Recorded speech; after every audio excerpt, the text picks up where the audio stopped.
Thank you very much, ladies and gentlemen, the people of South Africa, Africa and the diaspora. Thanks very much for tuning in to this week's edition of the EFF podcast. My name is Titus Tungut, and today we're coming to you from a secret location, and I'm quite honored to be joined by the former presidential candidate in the 2024 Mozambican elections. That is none other than Mr. Venâncio Mondlane, President Venâncio Mondlane. So we're going to have the conversation with him about the developments in Mozambique as to what is happening in that country post the election. Thank you very much, President, for coming through, and we welcome you here on the EFF podcast. Okay, thank you so much, Titus. And thank you very much for the leaders of EFF to invite me for this program that are very famous. And thank you so much. So the Union for Total Independence in Angola held its 59th anniversary celebration, and you were part of the opposition leaders from across Africa who were invited to be part and parcel of that celebration. But unfortunately, you were denied entry into that particular country. Do you know why? And how do you feel generally about such treatment? Yes, it is a very problematic issue, diplomatic issue. The caucus in our delegation, in our midst, we had some former head of states, for example, Ian Kamo from Botswana, Ostranas from Colombia,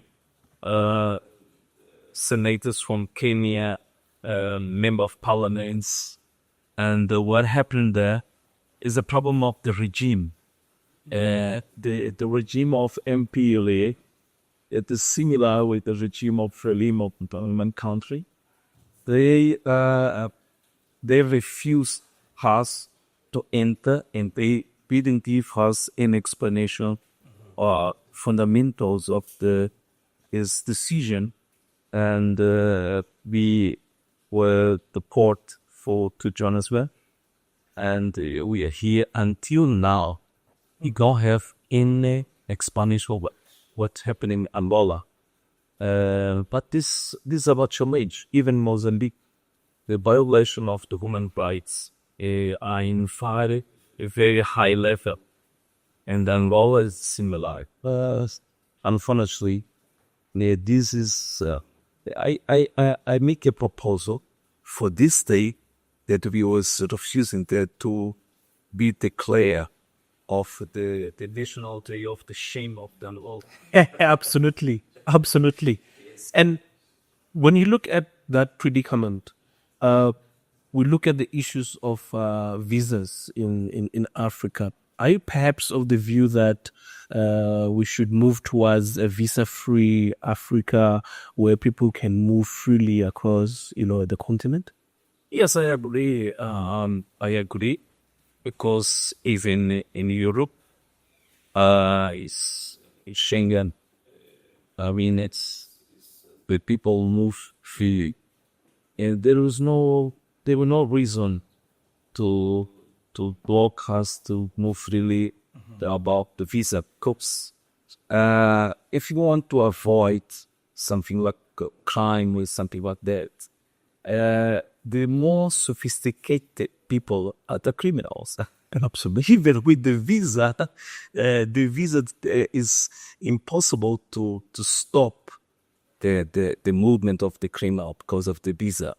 And Africa needs to improve our economic development, and you can increase it when you can move goods and people with more, how can I say, with first, okay? Yes, yeah, I agree. We agree, absolutely. So the EFF has received a pushback when it comes to an open border Africa. Are you of the same view that Africa should unite, Africa should have one economy, Africa should have one army, one currency, and so on and so forth? Yes, I think that is it's a good idea. About the army, I'm not sure, but about the currency, yes, and to remove the borders, I agree.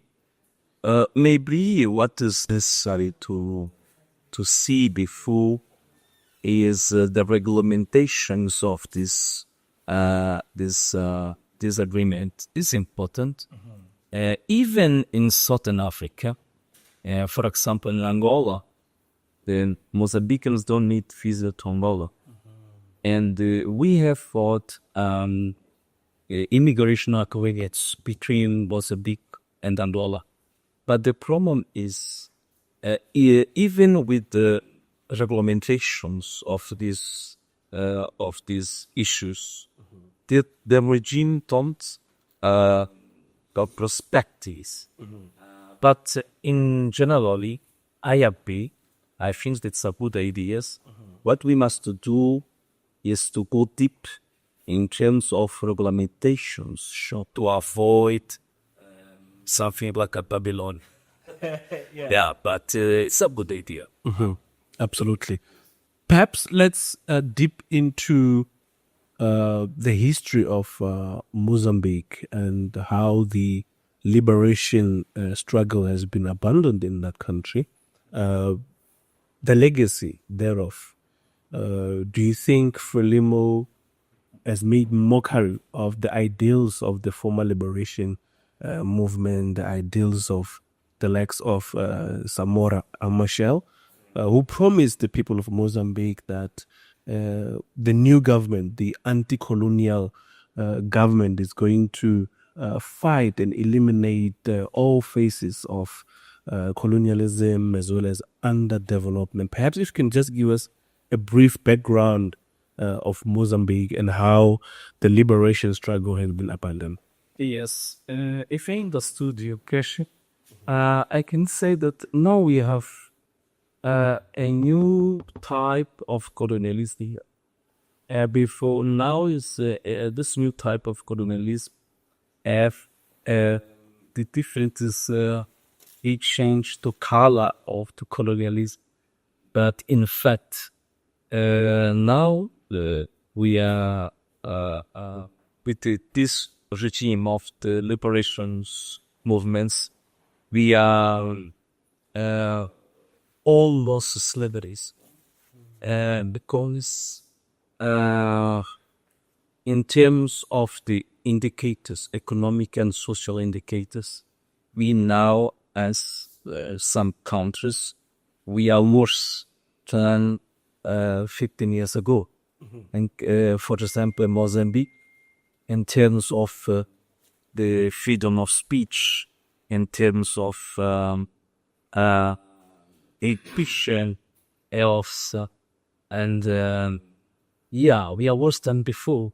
What happens now is that kind of movements, the liberation movements, in the beginning, they have very precious ideas to the nation, Triennial to the people. yeah, but they become the values. They become the same values with the colonialism, the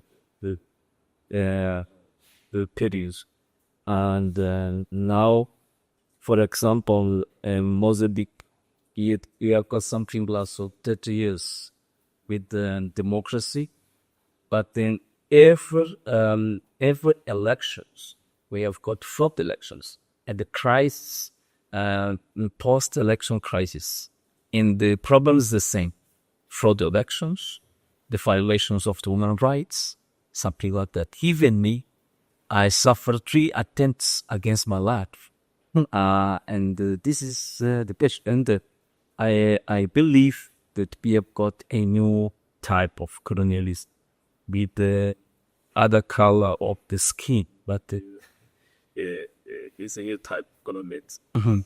Do you think Frelimo still represents the interest of the people? No, at all. No, at all. They represent his own interests.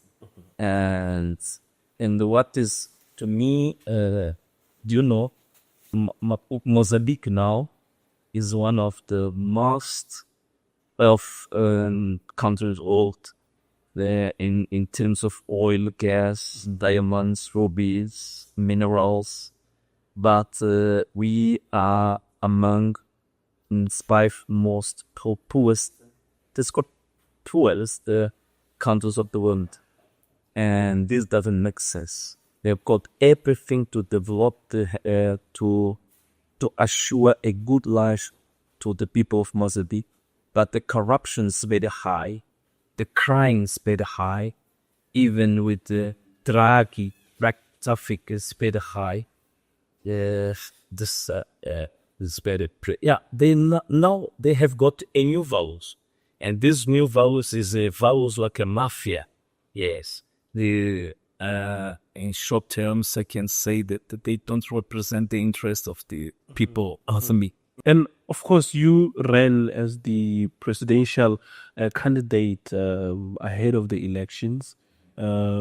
You represented Podemo, and you came second in that race. But that process was marred with a lot of hiccups or discontents, if I may put it that way. Frelimo, by hook or crook, they won the elections, but that has sparked protest demonstrations against the outcome of the elections in Mozambique. And you are one of those people who strongly believe that those elections were rigged. Perhaps do you have any evidence that perhaps can corroborate your claims, and perhaps give us a picture of how people of Mozambique have actually been robbed of democracy or freedom, if you like?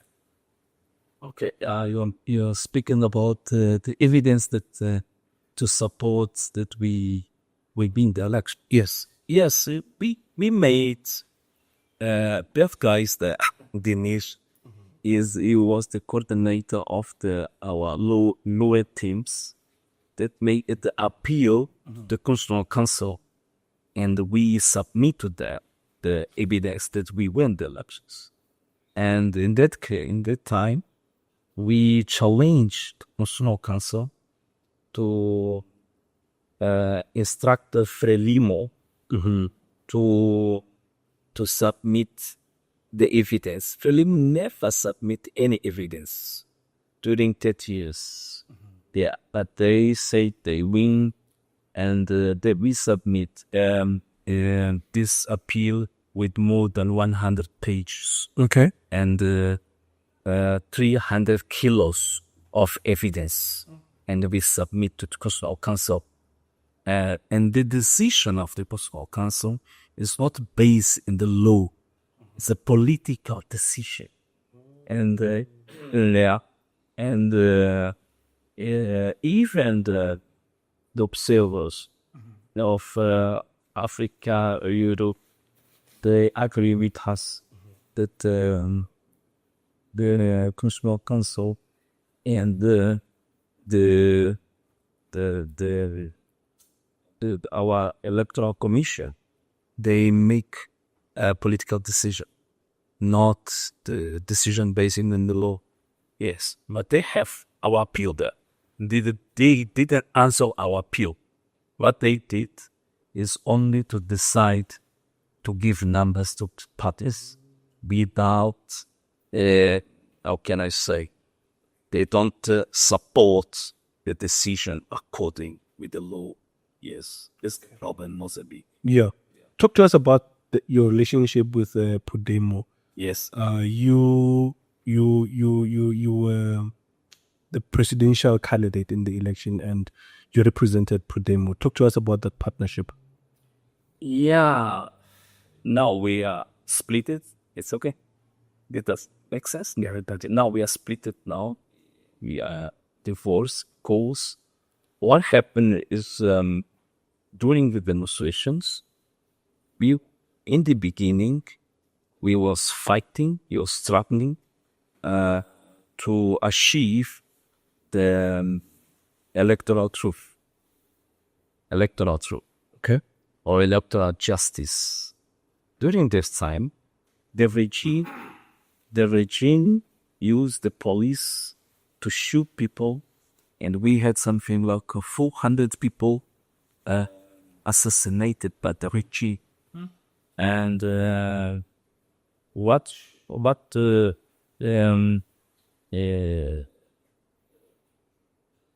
in that time, I think that if a party represents the will of the people, you must be in the side of the people.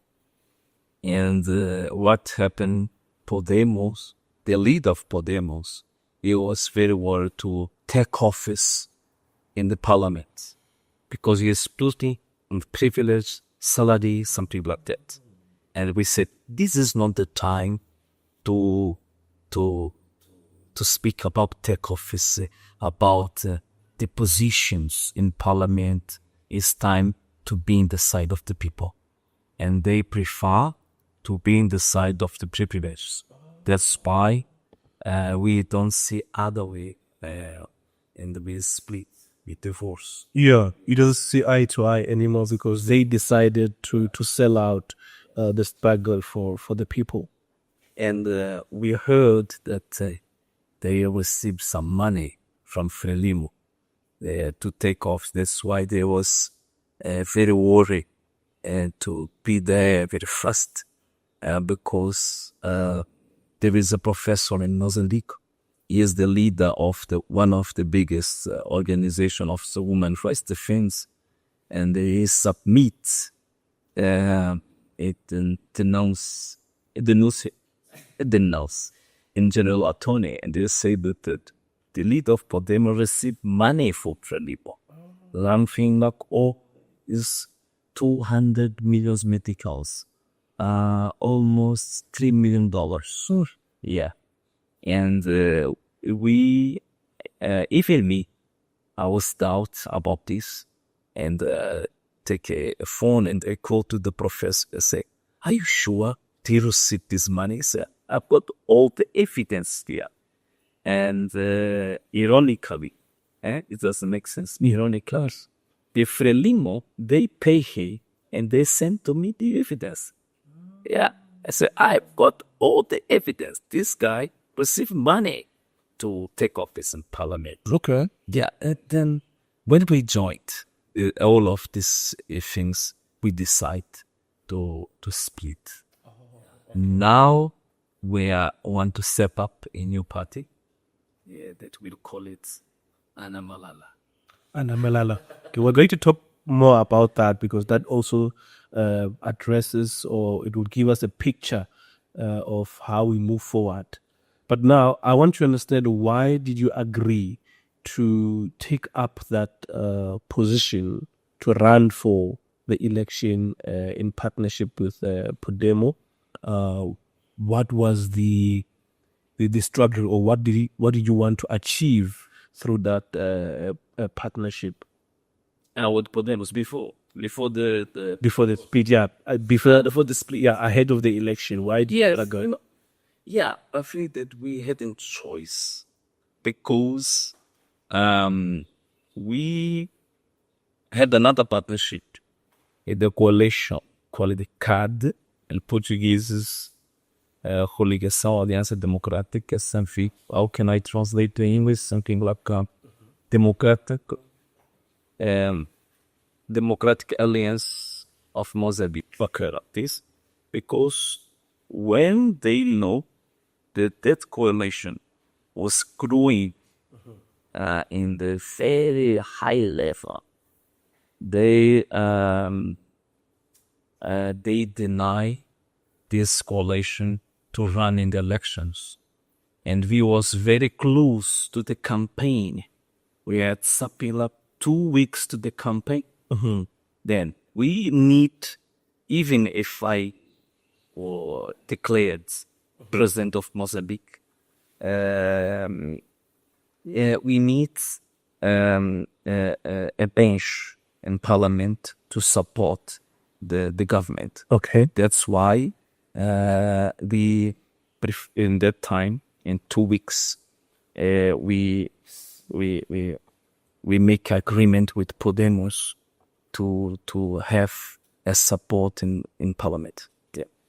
Okay. So, looking at what transpired in the election, what do you think really happened? Because I understand there were changes after you lodged some complaints regarding the irregularities in the counting processes and all of that. What do you think really transpired during these elections? And Frelimo, as it is, it survives through victimization, harassment, violence, unleashing violence to innocent people of Mozambique, and general lawlessness. What could be the reason that Frelimo wants to hold or maintain its grip on power? What do you think could be the reason for that? They want to maintain because they know how deep the crimes that they commit. And they are afraid if you have got a new party or a new government, You got to arrest them. they're gonna be arrested.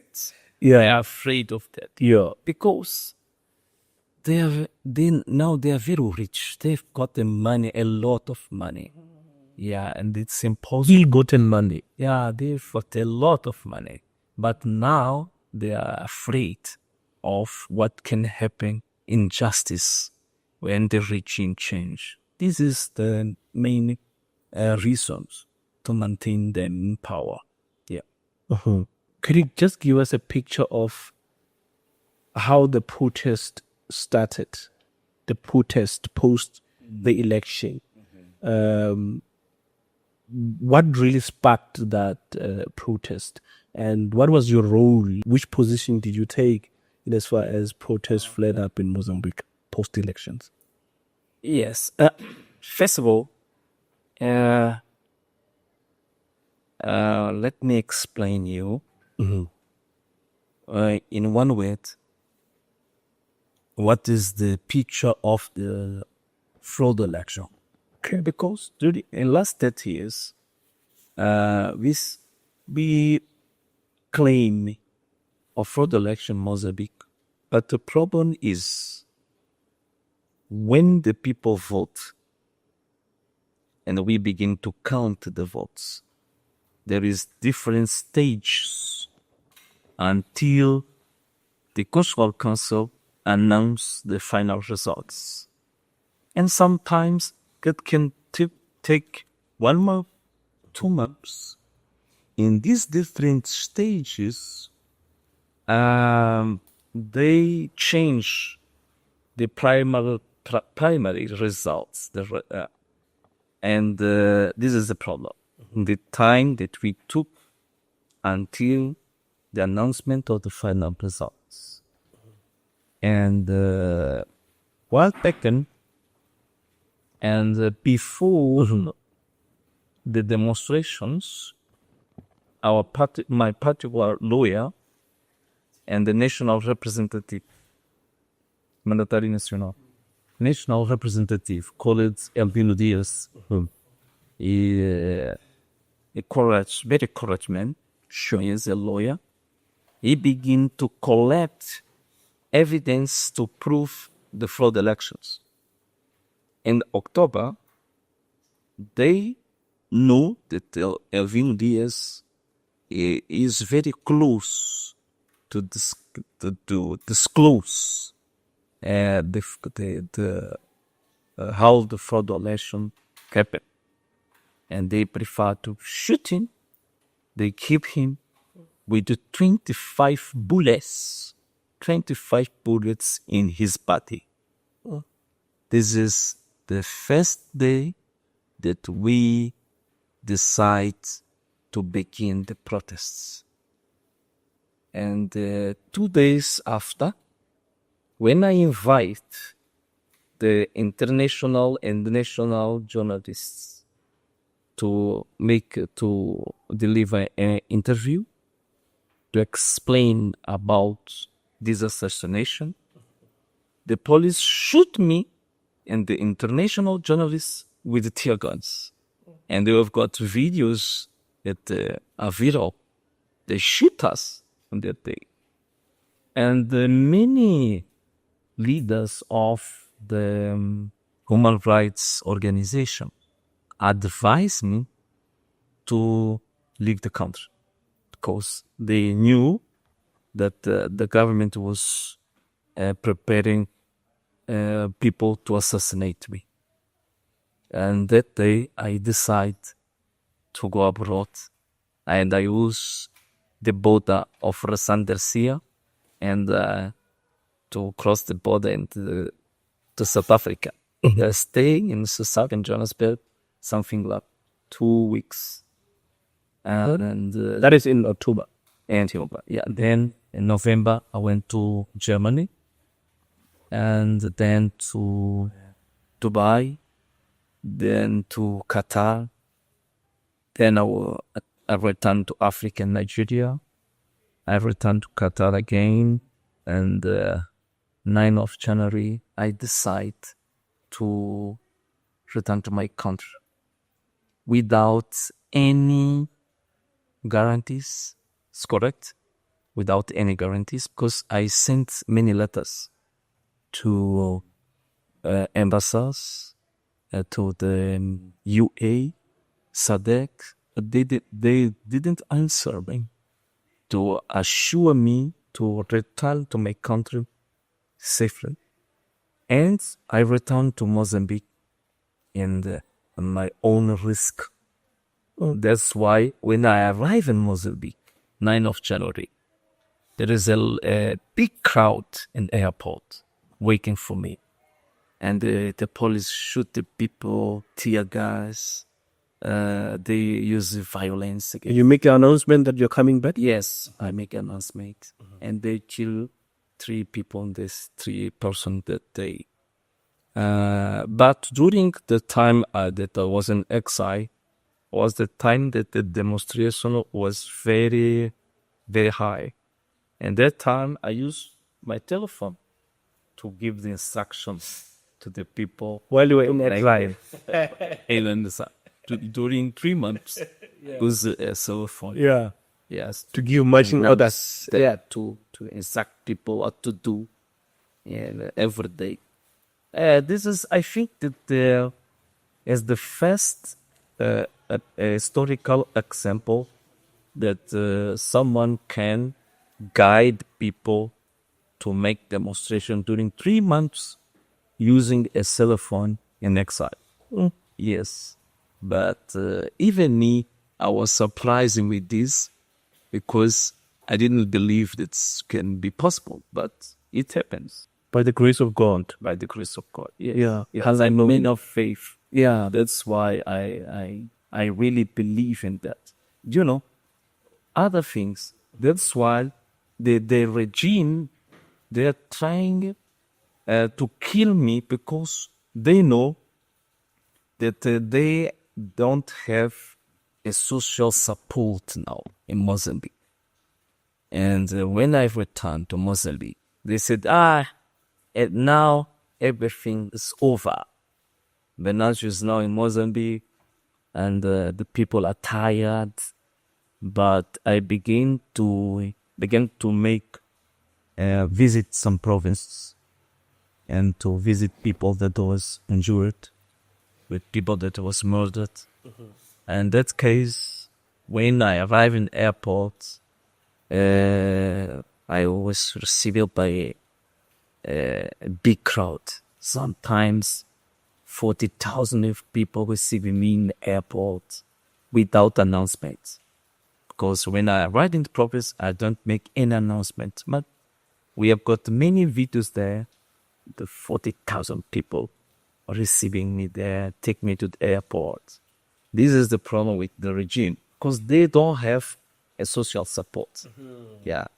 And the problem of the regime now, is legitimacy. Yeah, this is the problem. They don't have legitimacy, and they can see that the people, the eyes of the people are open now. The people say that now is the era of the end of the slavery. That's all right. Yeah, it is. Absolutely. Absolutely. Yeah. One of the weakness of our struggle is the language, because our reports, our live broadcasts, we make it in Portuguese, and there is many people that don't understand the language, and now we are trying to change it. We must make translation of all our videos, our reports, to achieve other countries that speak English. But now, when we spoke about the violence, some medias, I remember the people of Sky News. Sky It says, Venâncio, you are making propaganda. We didn't see people be assassinated, something like that. And that day, I decided to collect the data about this violence and make the first report.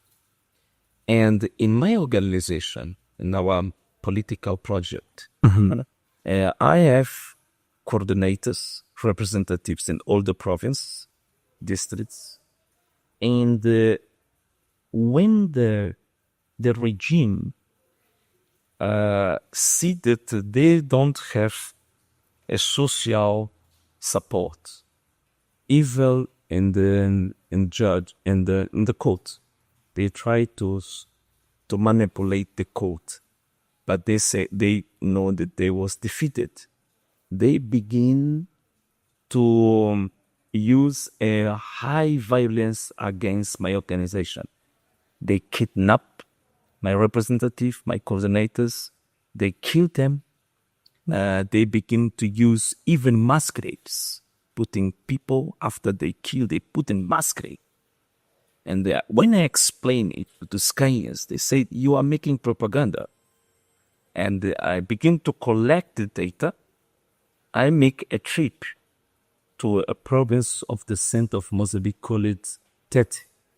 There is an area called Makanga. And I was there. The guy is not here. We record the masquerade with the people inside the masquerade, including the children.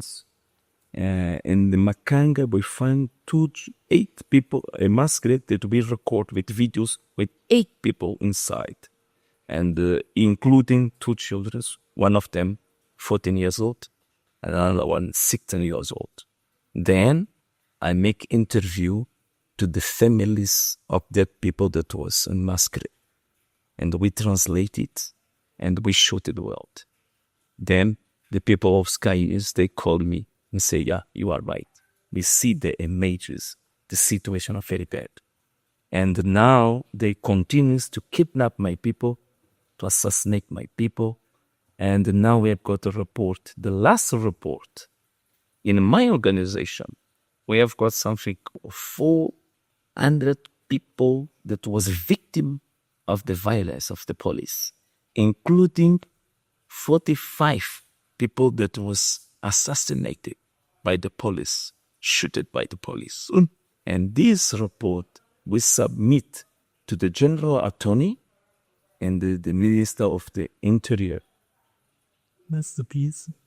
That's the Minister of the Police. Yeah, you have got 2 reports that we submit. We don't have answer.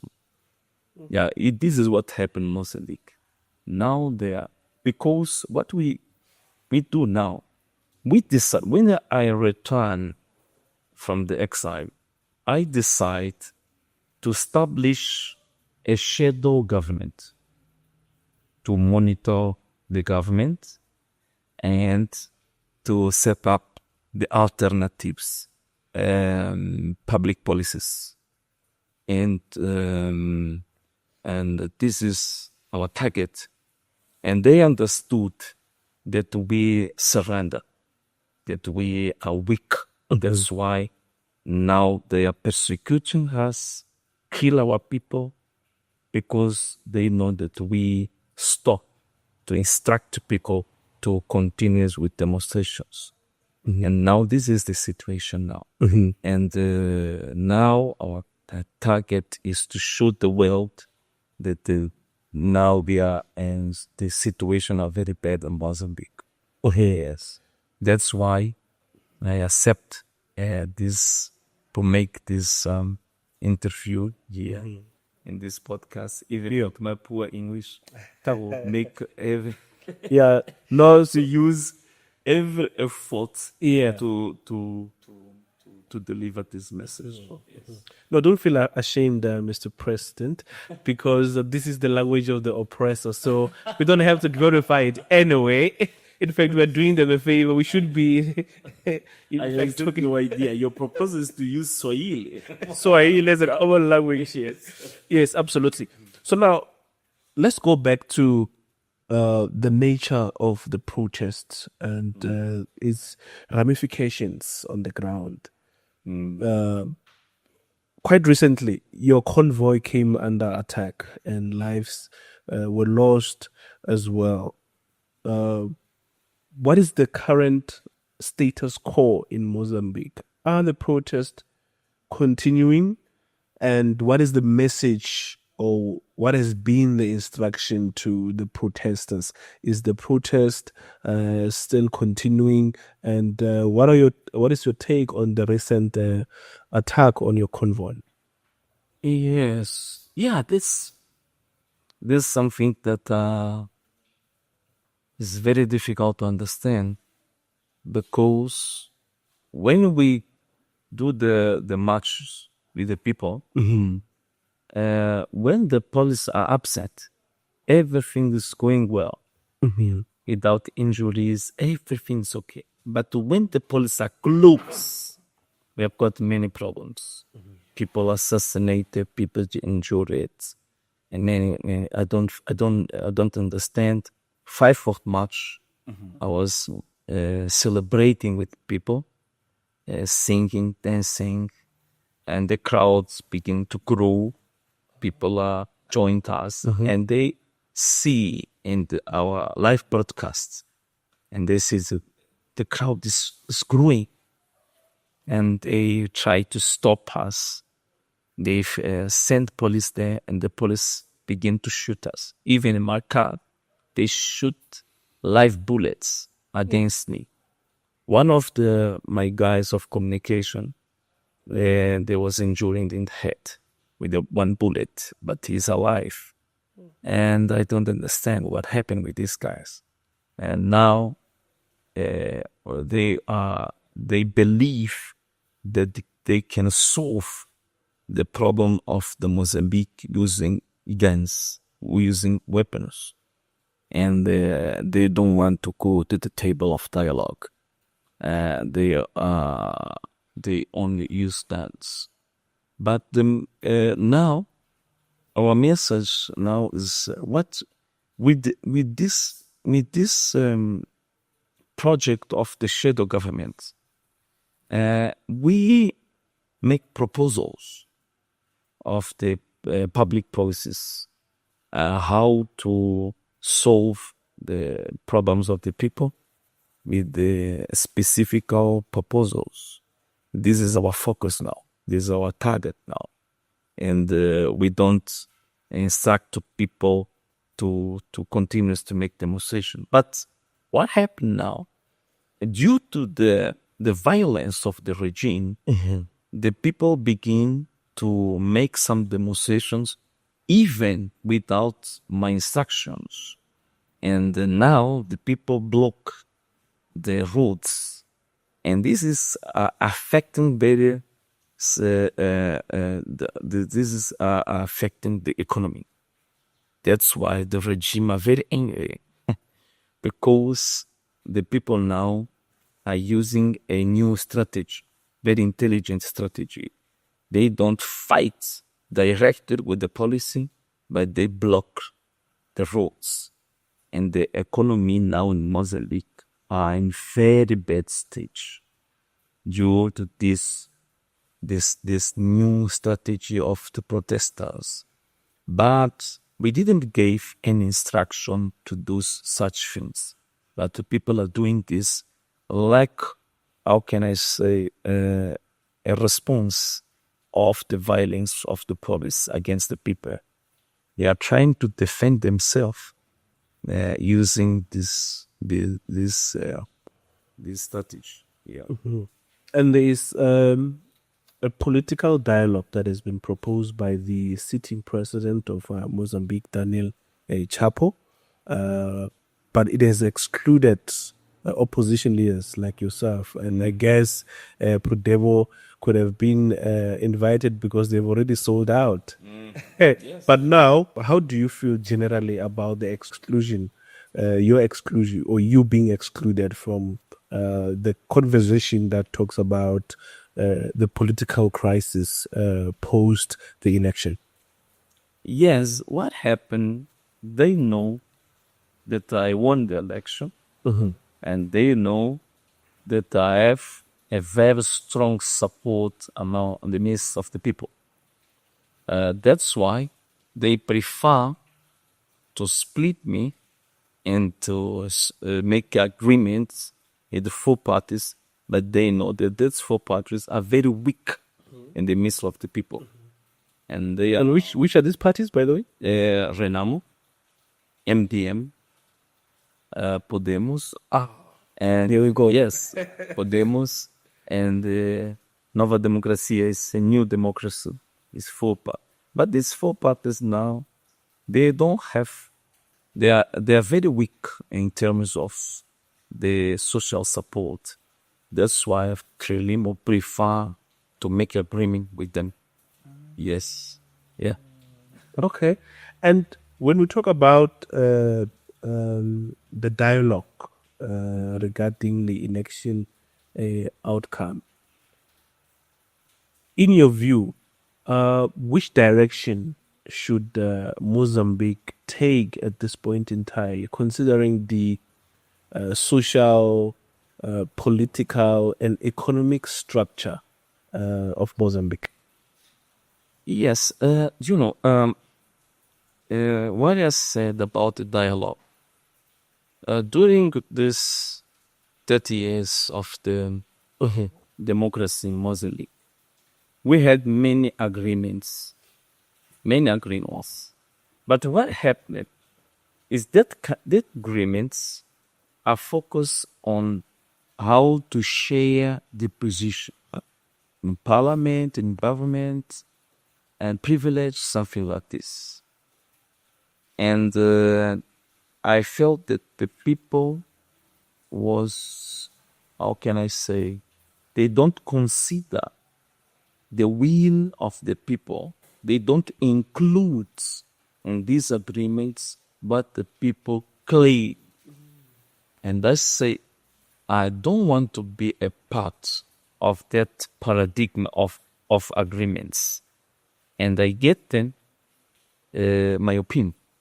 And I say that we must know what the people claim and include what the people claim in the agreement. If you do that, I can sign that agreement. No problem. For example, now we know that the violence is very high. We must include in the agreement to stop every type of violence against the people. We have got many people in prison. We have got something like 5,000 people in prison related with demonstrations. I say that we must release these people, because to make demonstration is not a crime. It is a right. It is a constitutional right. You must really release these people. Other thing that we have got many people injured. That's correct. Jailed. No, not in jail. Injured. People that was. It's not in jail. It was injured. Injured. Oh, okay. Injured. Not injured. Okay. Yes, we got the 1,000 of people without medical aid. We must establish a budget to help these people and other proposals. But summarizing is proposals that are related with the claims of the people is to include what the people want in the agreement.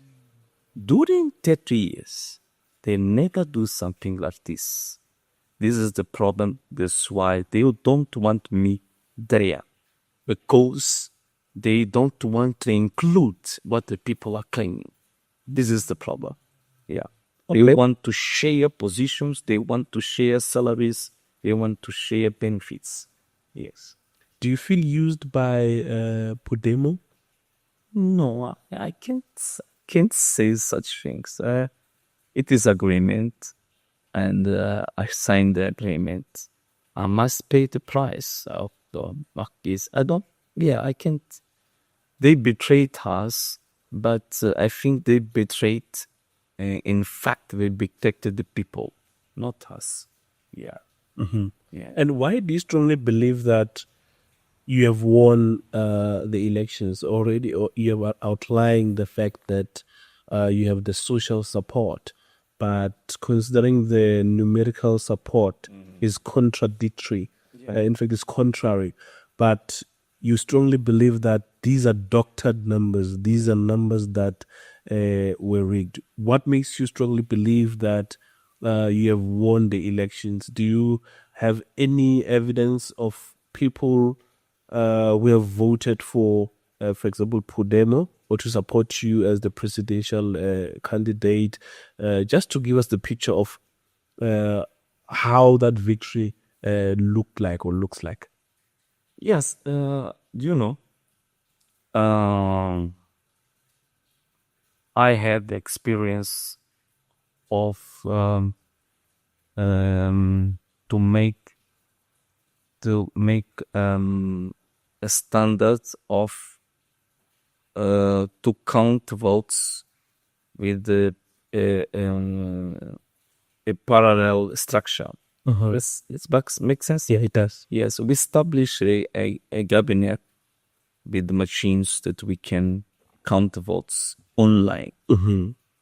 And in 2023, in the municipal elections, I used this strategy, and we won the elections in Maputo City, in capital. Mm-hmm.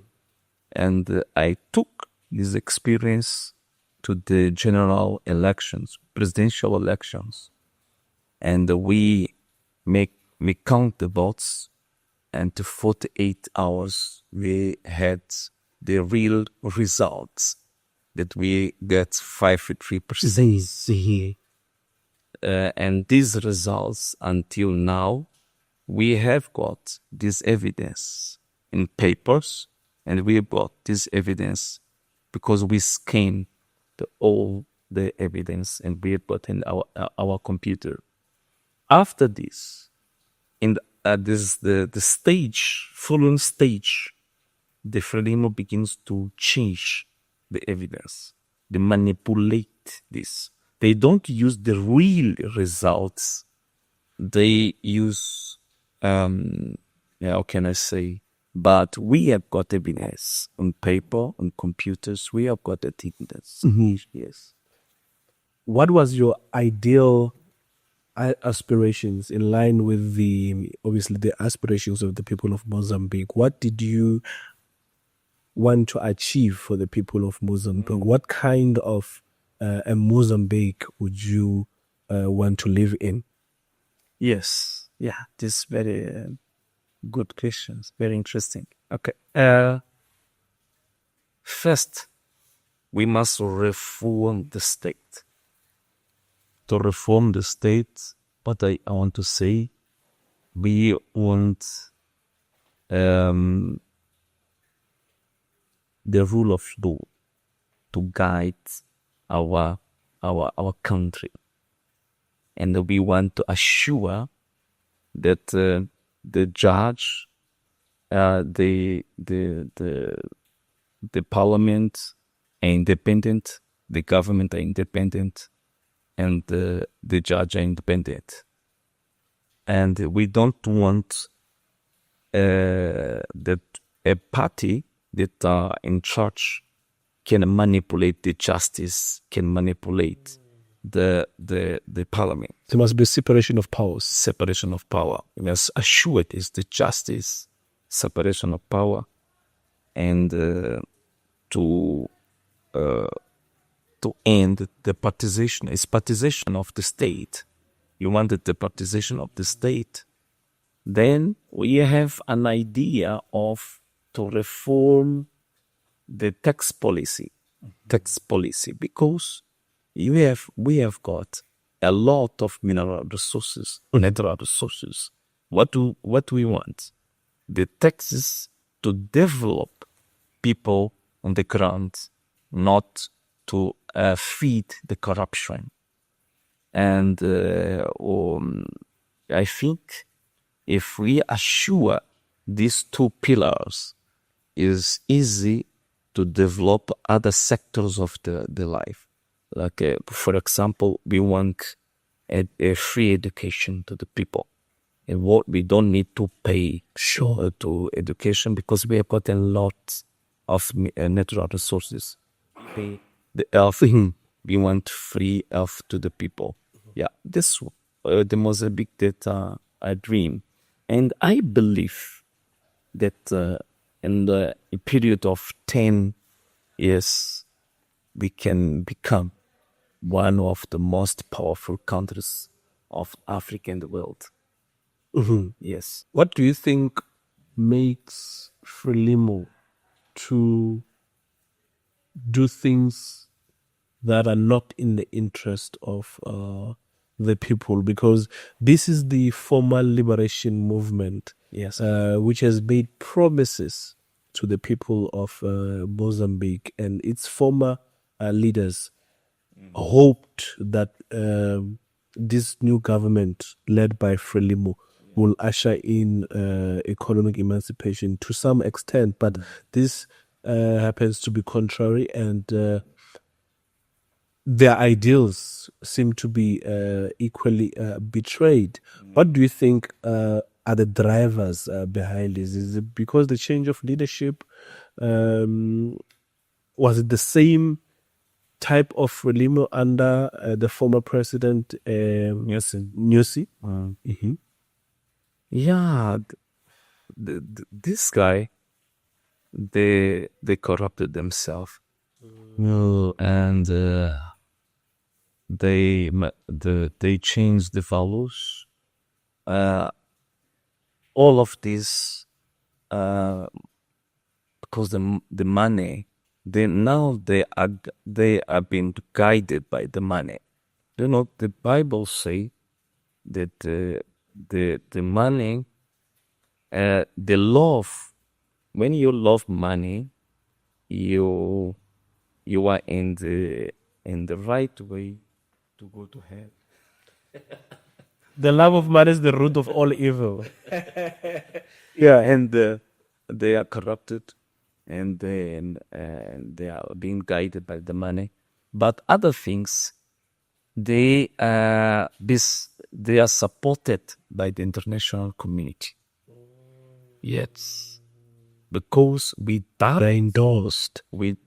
this support, now Frelimo surely it was decade. It's decade. Yeah. Yeah. And international, talking about international community endorsing Frelimo. Yes. International observers also flag some irregularities from the previous polls, but these were, clearly snapped. Yeah, for example, even some MPs in Europe, they agree with us and I saw some speech, mainly in the Portugal Parliament, and they said that doesn't make sense. The observers of the European Union, they only make a report, but didn't give recommendations that can put Frelimo in that situation. Because the situation of Mozambique is similar to the situation of Venezuela. Yes, absolutely. But in Venezuela, the position was very different from the position for Mozambique. In Mozambique, I can say that they legitimate Frelimo, but in Venezuela, until now they don't accept Maduro. But these situations are very similar. And I can say that in Mozambique is worse than Venezuela, because in Venezuela you don't have the kind or the level of the violence that we registered in Mozambique. It means that they are not consider these two countries with the same tools. Yes, they are legitimate that kind of regimes that oppress the people, and they can assure that they can take our resources, but with in partnership with this kind of regime. Yes. What sort of action do you expect from the international community?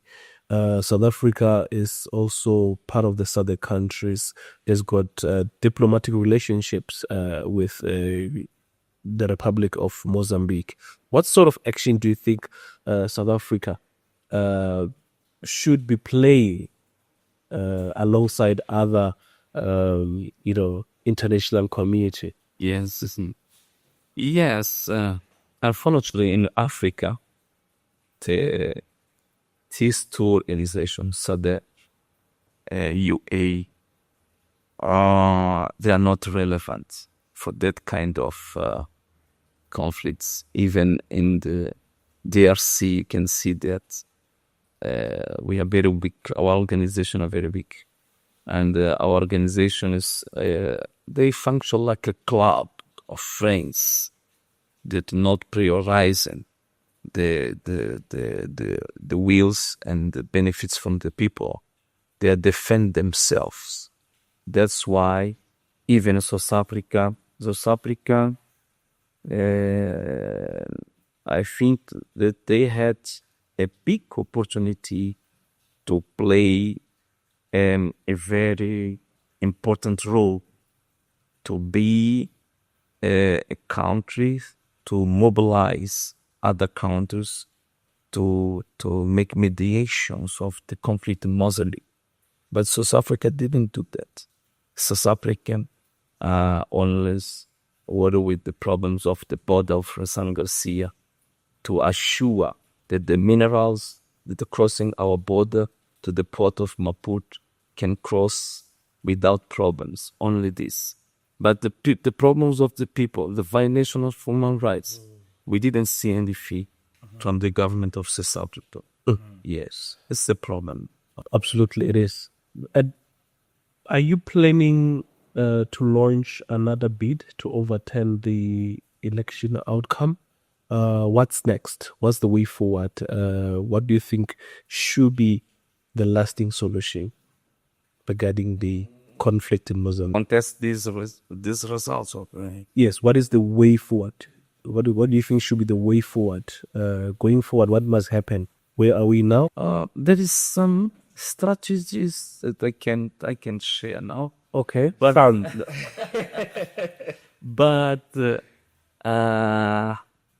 now we are focused and to set up our party, okay, to work with this shadow government, to continue to monitor the government activities, and to continue to defend our people, poor people. We have got a email that we receive the names of the people, and we go there with our lawyers to defend the people. Yeah, we will continue to do this. Yeah, officially, this is our target. Okay. So, do you think Frelimo will be able to see the next 5 years? No, at all.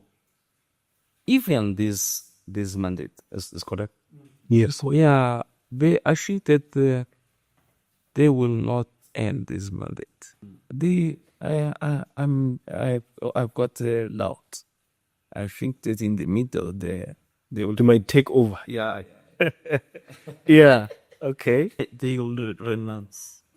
Yes. Yeah. And how are you planning to do that? Because you've already pointed out issues that had to do with judicial capture. The judiciary still is to be captured. How are you planning on doing that? Are we perhaps looking something like a coup? Do you know what happened? What I did is only to open the eyes of the people. This is what it is maybe I can say it was my legacy, to open the eyes. And now I think that the people are capable to use their own strategies to continue with the protests. And we can see now every day in different points of Mozambique, there is a new type of protest, and the government are not able to solve this. And I think that in the next years, this situation will be worse. And Frelimo is not in conditions to continue with this mandate. So, to the people of Mozambique who are grappling with unemployment, who are grappling with poverty and inequality, what is your message of hope to them? The problem here is the level of corruption of the regime. Even if the regime suddenly decide to change their mindset, it's impossible now to make something that intangible. The only way is to change the regime and to finish the corruption. The problem is corruption.